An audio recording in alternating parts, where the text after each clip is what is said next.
बस्ती जिले के थाना कलवारी पुलिस द्वारा तत्परता दिखाते हुए सरयू नदी में गिरे व्यक्ति को स्थानीय गोताखोर और ग्रामीणों की मदद से सकुशल बाहर निकाला गया।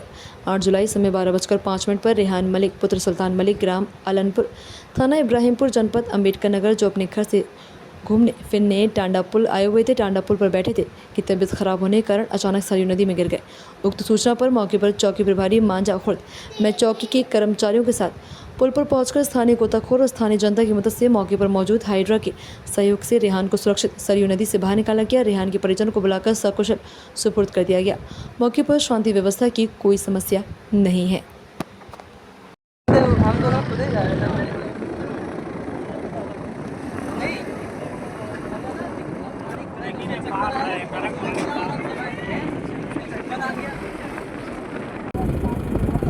लगा जाए कहो तो सुना